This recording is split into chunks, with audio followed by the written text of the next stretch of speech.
Pertanyaan ini ditanyakan kepada siapapun tidak akan ada kepuasan jawabannya.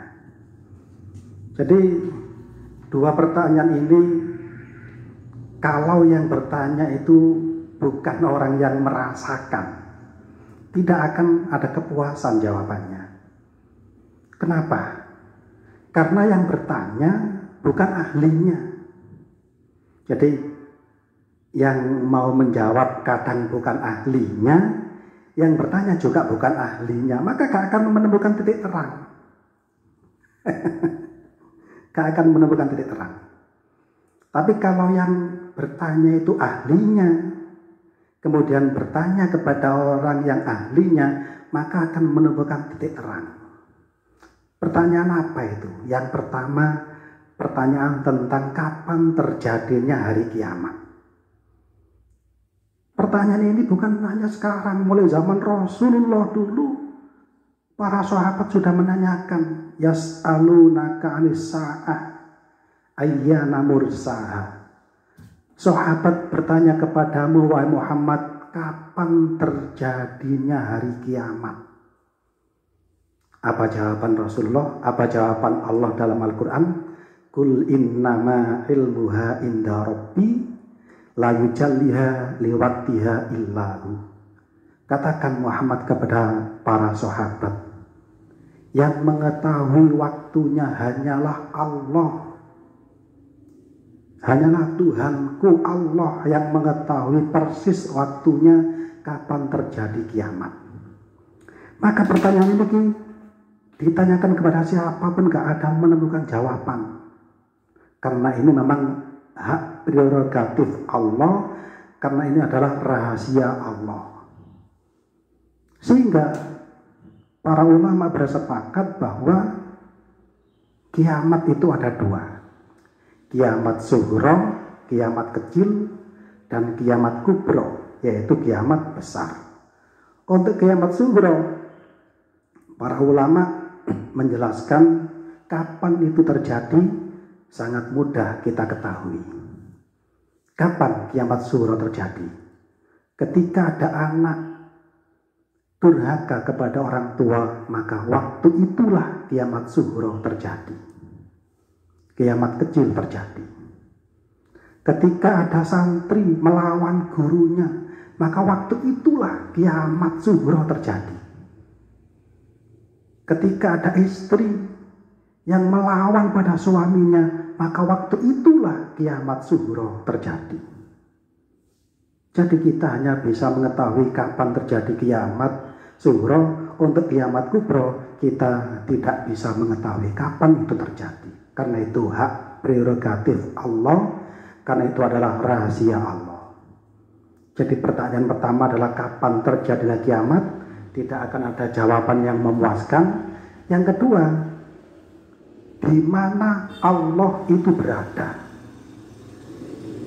Ini lebih rumit lagi, lebih sulit lagi untuk menjawabnya. Jadi dulu pada zaman Rasulullah SAW, pertanyaan seperti itu juga sempat terlontar, di mana dalam kitab Bada'i Zuhur dijelaskan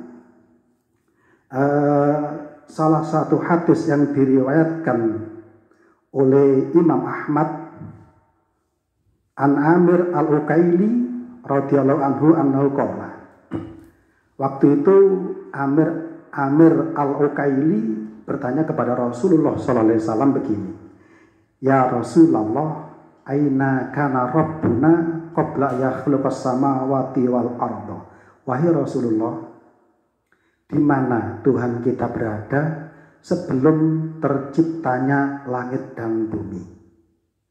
Apa jawaban Rasulullah? Kana fi ghamamin fawqahu hawaun wa tahtahu hawaun. Tuhan kita waktu itu berada di atas mendung. Ada di mendung. Yang mendung itu ada di bawahnya ada angin, ada udara, dan di atasnya juga ada udara.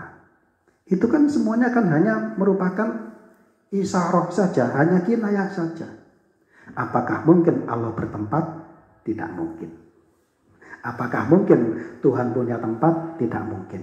Walaupun di Al-Quran jelas menjelaskan Ar-Rahmanu alal arsyistawa, Tuhan bersemayam di aras. Maka ulama menafsiri kalimat aras itu adalah hati manusia. Maka Tuhan itu bersemayam di hati manusia. Kalau kita berbicara tentang Tuhan itu ada di hati manusia, maka itu berbicara tentang rasa. Bukan berbicara tentang kenyataan, tapi berbicara tentang rasa. Iya kan? Jadi berbicara tentang rasa. Orang yang merasa ketemu dengan Tuhan. Orang yang merasa melihat Tuhan. Orang yang merasa dekat dengan Tuhan. Bukan bicara kenyataan, tapi bicara rasa. Orang kejawen mengatakan ilmu rasa. Kan demikian. Sebagaimana yang telah disampaikan oleh Rasulullah SAW tentang ihsan. Waktu itu ada malaikat Jibril bertanya kepada Nabi Muhammad SAW, bertanya tentang mal ihsan ya Rasulullah. Apa jawaban Rasulullah? Al ihsanu an ta'budallaha ka'annaka tarahu fa illam takun tarahu fa innahu yaraka. Wahai Rasulullah, ihsan itu apa? Maka Rasulullah menjawab, ihsan adalah ketika kau menyembah Allah ka'annaka tarahu, seakan-akan kamu melihat Allah. Coba kita pahami. Kalimat seakan-akan ini menunjukkan bahwa rasa, merasa melihat Allah. Bukan kenyataan, bukan. Karena kalau kita berbicara itu adalah kenyataan, maka banyak orang yang komplain, banyak yang protes. Apakah Allah bisa dilihat dengan mata? Dan itu nggak mungkin, karena Allah bukan benda. Maka rasalah yang berbicara. Karena lafadznya ka'annaka tarahu, seakan-akan kamu melihat Tuhan. Kalau seakan-akan, maka rasa yang berbicara. Fa'ilam takun tarahu, ketika kamu seakan-akan tidak bisa melihat Tuhan, fa'innahu yaroka, maka Allah melihatmu. Maka ini kenyataannya. Jadi pada hakikatnya begini. Kalau ada manusia bisa melihat Allah, itu adalah rasa. Tapi kalau Allah melihat manusia, itu nyata. Ini harus kita pahami betul, agar kita tidak salah untuk menafsirkan bahwa Allah itu bisa dilihat.